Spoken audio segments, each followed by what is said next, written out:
Existem alguns easter eggs e algumas coincidências que nos sugerem que as franquias de Alien e Blade Runner foram planejadas desde o início para fazerem parte de uma espécie de universo compartilhado. E isso vai muito mais além dos filmes terem sido praticamente idealizados pelo mesmo diretor, Ridley Scott, que foi o mentor de tudo isso. Mas você pode estar se perguntando, mas como assim? Se o primeiro filme da franquia de Blade Runner se passa em 2019 e o primeiro Alien, ou seja, o oitavo passageiro, só se passa em 2122. Calma aí, galera, eu prometo que eu vou chegar lá. Porém, antes de mais nada, bom lembrarmos que Alien, o oitavo passageiro, foi lançado em 20 de agosto de 1979, enquanto que o primeiro Blade Runner em 25 de dezembro de 1982. Porém, para começarmos, vamos lembrar que Blade Runner, ou seja, o caçador de androides, como foi chamado aqui no Brasil, se passa no ano de 2019, como eu disse ainda há pouco.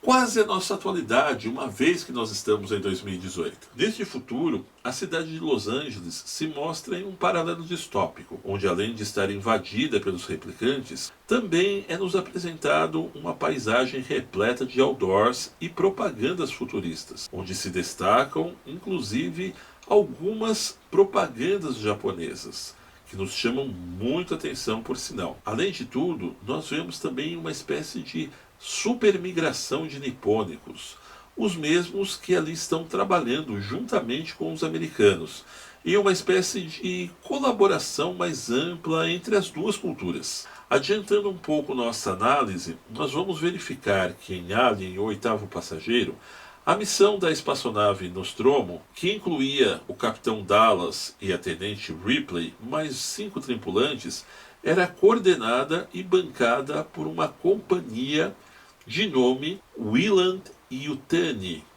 Notaram bem o nome? Apesar de não apresentar especificações mais claras a respeito disso, podemos sugerir que a missão era compartilhada entre americanos e japoneses, apesar de que entre os tripulantes não foi nos apresentado nenhum descendente nipônico. Porém, em Blade Runner de 1982, nos é apresentado a companhia Tyrell, que desenvolveu os replicantes a fim de que esses pudessem explorar e colonizar novos planetas. Porém, a mesma Tyrell levou esses seres robôs até a fase Nexus 6, que alcançou uma potencialidade de serem idênticos aos seres humanos e talvez até mais fortes que seus criadores. Até que após um motim sangrento dentro de uma dessas colônias, os replicantes foram declarados ilegais na Terra, sendo assim criado os caçadores de replicantes, ou seja, os caçadores de androides, como nós chamamos aqui no Brasil, para executar aquilo que eles não chamavam de execução, e sim de recolhimento. Agora nós já temos um paralelo bem semelhante se vocês começarem a analisar. Afinal de contas, o que é mais nos apresentado nos filmes de Alien são expedições para colonizar outros planetas.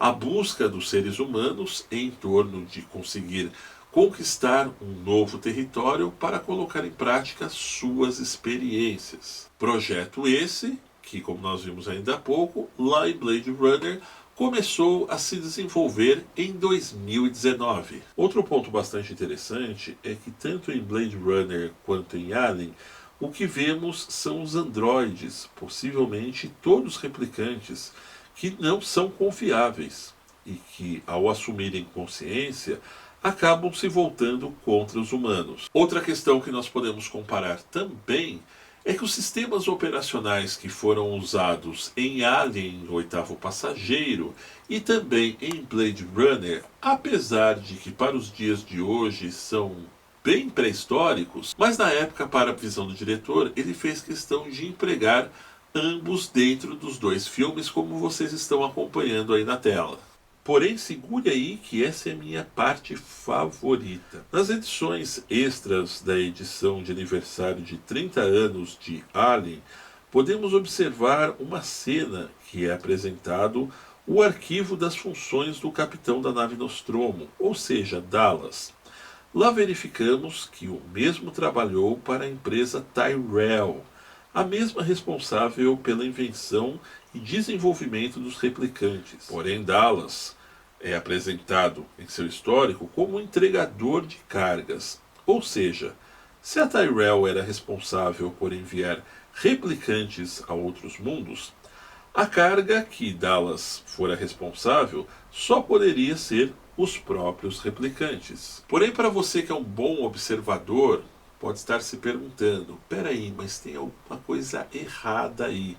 Afinal de contas, logo no início de Blade Runner 2049, nos é apresentado que a nova empresa Wallace Corporation, agora responsável pela produção dos Nexus, ou seja, os replicantes, comprou a Tyrell, que estava falida. Mas nós temos que lembrar que de 2049 até 2112, onde nos é apresentado o Capitão Dallas em Alien Oitavo Passageiro, possivelmente a Wallace Corporation pode ter criado, digamos assim, uma subempresa ou mesmo ter mantido a marca Tyrell ao longo dos tempos, a fim de que pudesse estar usando a mesma marca para uma espécie de outro setor de criação de replicantes.